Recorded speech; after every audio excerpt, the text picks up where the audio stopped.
You know how the official story goes. A safety task gone wrong because of a safety flaw that created a 1-minute gap that could be crucial, and an unprepared team performing the procedure because of a 10-hour delay, leading to instability and a chain reaction of destruction.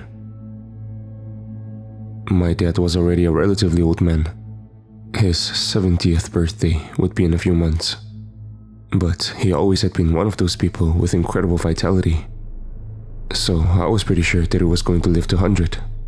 Maybe outlive me. The cancer on his right lung was sudden and devastating, and he was terminal in a matter of 3 months. Mother begged him to get radiotherapy, and we did try, but that didn't seem to work at all. "I'd rather spend my last days at home with an ounce of dignity, thank you," was his verdict. That's what he did, basking in the sun on our small garden every morning, as he constantly coughed blood. "You know, you're my only beloved son." He always started like this when he meant to say stuff like, "Take care of your mother when I'm gone," or "Lose the lung here." Grab a chair and sit comfortably. I want to tell you about my time in Ukraine. That was a first. He always acted like his life had started the moment he moved to America and met my mom. Despite being terrified with his story, I'm so glad my dying father shared his secrets with me before passing.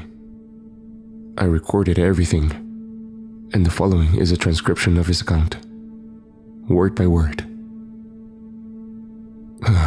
By the late 70s, all the higher-ups knew that the Union wouldn't last forever. Dissolution is inevitable in such a large territory. You know what I think. This country won't last forever as one either. So they started researching ways to soften the fall. Well, son, we had a considerable group of bold scientific minds, futuristic even. There was this man. His name is irrelevant, but he had Brezhnev's utmost trust. He had a bold plan of abolishing work, for regular people anyway. He dreamt of a world where people could dedicate themselves to studying in leisure. But of course, that's impossible without slaves, right? However, he had advanced researches in human-controlled mutation, far better and more unethical, unfortunately, than we have in the Western these days. This was no less than 40 years ago, mind you. The government gave him carte blanche to conduct experiments as he pleased. The enemies of Soviet people were sent to his facility, and they became mothers and fathers of human hybrids. I don't know the details, but each person was like a battery, and each animal was like a battery too. They could power a given number of hybrids before they were depleted and died. What do you mean human hybrids? I was barely able to keep up with his flow of disturbing information. What animals? Dear Lord, He coughed painfully. Don't interrupt me, son. I don't think I have the time or the proper knowledge to explain it all in detail. And it was really hard mustering the courage to tell you about it. He created all kinds of human hybrids at first. It was uncanny. That man was a total genius. His laboratory was something out of a science fiction cartoon with all kinds of machines that I'm sure no one else will ever have. I know what he did was morally questionable, but I have great respect for him. I think to this day, I still believe it was for the greater good. The sacrifice of hundreds for the creation of thousands and the happiness of millions. One could say his creations were artificial life forms because they were born as adults. I mean, they were born with the approximate physical and mental age of their human ancestor. So, of course, able-bodied people in their 20s and early 30s were the most desirable subjects. It was easier to dehumanize them this way, feel no guilt about creating humanoid beings to be slaves of a society of happiness. But I wouldn't say they were artificial. They needed food, rest, and a sense of purpose, just like everyone else. Is a grape tomato less of a tomato just because it was developed by man? I don't think so. After the initial tests, the brilliant scientists and the political leaders settled on the reptile hybrids. Yes, they needed to be warmed up daily on artificial light that emulated the sun, but they were faster, stronger, and had more energy than the average human soldier, and less setbacks than other hybrids. And they also didn't require a lot of sleep or food. And their appearance was great because they were really similar to normal humans, with only small patches of scales in a few places and little to no body hair. Each reptile soldier was unique because they received slightly different features from their human and snake donors. Some had venom, for example. Some were incredibly smart and were promoted as leaders. The scientists' logic was that they'd be more inclined to follow orders if their commander was one of their own. They lived to serve. They didn't know other purpose. They were treated like a farmer treats his carriage horse. Not cruelly per se, but as a living thing that only exists to do hard jobs. After settling with reptile men, the scientists decided to spend 2 or 3 years only training them with internal chores in governmental facilities all over the USSR. After the incredibly bold move of creating a whole new Homo species, they wanted to play it safe. Things were good. A few weeks prior to the graduation day of the reptile men, they all started being moved to Pripyat. Ukraine was giving signs of wanting to declare independence due to the era of stagnation. So, giving all our soldiers to them was pretty much a peace offer. But something happened. Something minor at first. One of the female reptile men was found to be pregnant with another reptile soldier's child. The doctor knew that this was a possibility, but it was a smaller concern, and it was impossible to keep surveillance to the point of avoiding sexual relations. So, it was never addressed. The fusion of human and snake features made around half of them completely sterile, both males and females, and research showed it was highly unlikely that a pregnancy could be carried to term. Besides, their socialization was contrary to seeking for pleasure. But it happened.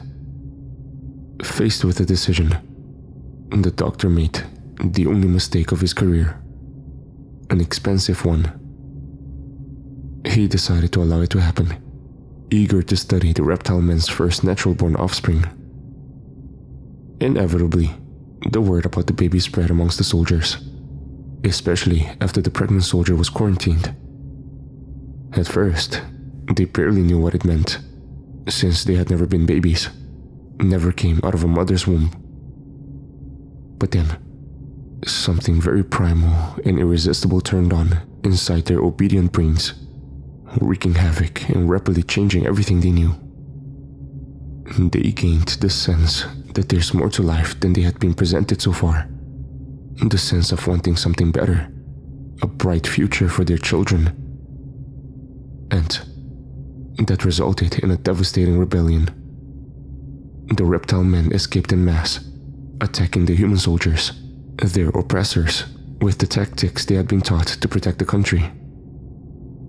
Dozens of middle echelon Soviet officials were murdered or severely injured by snake poisoning, strangulation, or simply bitten to death. I was there that day.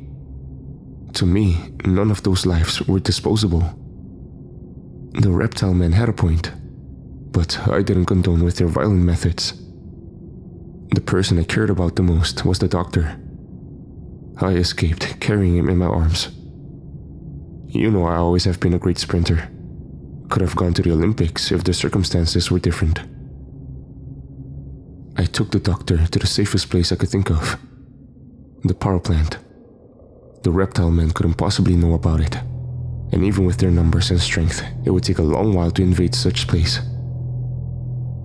The snake soldiers quickly invaded the city. They had never been hungry and in the wild before. I have no way to describe the bloodshed. But human limbs were like flags, and human blood was like paint on the streets. They were everywhere. They were in everything. You could almost get used to it. It was your brain attempting to keep your sanity. I only watched in binoculars from afar, and it still gives me night terrors over 30 years later. I can't even understand the hell that it was down there. Still, I believe the reptile men weren't evil. They were simple-minded and lacked discernment. They were part animals and made to be lackeys after all. Being in charge of themselves must have been scary. And you know what snakes do when they're scared. They pounce and kill. Sorry, I'm getting sidetracked by my hunting memories. The doctor was grateful to me beyond words. He arranged that a car came to pick me up early the next morning, while the reptile man's cold blood would keep them in dormancy. His goal was to exploit this only weakness and get Russian troops to come for damage control in a few days. Also early in the morning, while the reptile man would be slow and vulnerable. But it was 1986, and he didn't have carte blanche from Gorbachev.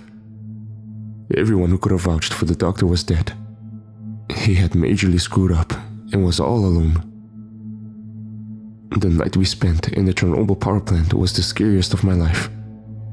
Outside in the distance, there was so much screaming, and wherever you looked, you could see thousands of pairs of snake eyes glowing in the dark. No one slept a wink that night. The doctor feared that the international media would find out about his doings and use it as a political weapon. Nuclear energy wasn't his specialty, so he spent hours asking the power plant workers about the viability of using radiation to kill the reptile men. I think that's when the plan B started to form inside his brain. The doctor wouldn't know that the Soviet government abandoned him until the day after I left. Or at least, that's what I concluded. Because the day after I left was the day of the nuclear accident. The doctor died there, protecting the reputation of the USSR. Presidents come and go, but his loyalty was to his people. And I also respected him for that. He created the reptile men to serve his people, and created the worst nuclear disaster in history to protect his people. Such a great man. Deep down, I know he cared for the snake soldiers as much as he cared for other humans. Reptile men were his sons, his pride and joy. He made a long pause. I was scared, amazed, and definitely intrigued by this genius my father described with such respect. A man he risked his life to save. So, I couldn't resist, and decided to ask at least one little question. How can you be so sure? Because my dad's eyes gleamed. Strangely, he made sure that at least one of us survived.